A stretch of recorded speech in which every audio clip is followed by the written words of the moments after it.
বিসমিল্লাহির রহমানির রহিম। ডাক্তার মানেই সেবক, কিন্তু আমাদের সমাজে এমন অবস্থা হয়ে গেছে, সবাই বলে ডাক্তার মানে কসাই। আমি একজন হোমিওপ্যাথি ডক্টর।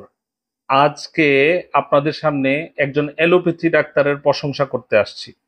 আমি একজন হোমিওপ্যাথি ডক্টর হয়ে একজন অ্যালোপ্যাথি ডক্টরের প্রশংসা করতে আসলাম আজকে। যদিও আমাদের সমাজে এই জিনিসটা খুবই হয় না, আহ, আমাদের সমাজে এই জিনিসটা হয় না, এপ্রিসিয়েটেড বিষয়টা বা প্রশংসার বিষয়টা।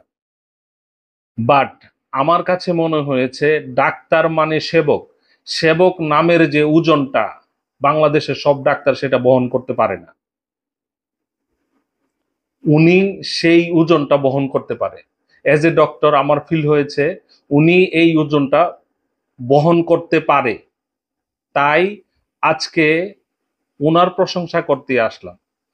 বিশ্বাস করেন, ওনার সাথে আমার ব্যক্তিগত কোনো পরিচয় নাই, কখনো কথা হয় নাই, কখনো দেখা হয় নাই, কিন্তু আমি ওনার প্রশংসা করতে আসলাম এই জন্য যে উনি প্রকৃত অর্থেই একজন সেবক।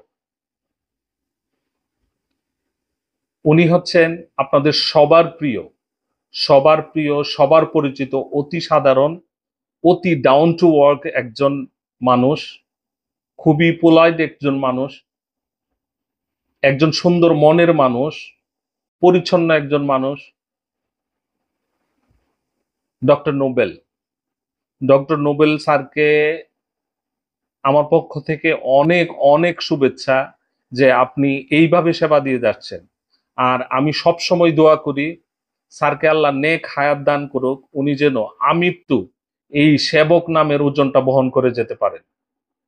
আর স্যারের চোখে যদি কখনো আমার এই ভিডিওটা পড়ে, যদি আপনার মনে হয় যে উইদাউট পারমিশন আপনার ছবি বা আপনার নাম আমি ব্যবহার করেছি, সেটাতে আপনার যদি কোনো দ্বিধাদ্বন্দ্ব থাকে বা কোনো অবজেকশন থাকে, আমাকে কাইন্ডলি একটু জানাবেন, আমি ভিডিওটা রিমুভ করে দিব। সো সবার কাছে একটা রিকোয়েস্ট থাকবে, আপনারা এই ধরনের ডাক্তারকে সবাই প্রশংসা করুন, যাতে বাংলাদেশে নোবেল স্যারের মতো আরো অনেক ডাক্তারের জন্ম হয়। ধন্যবাদ সবাইকে।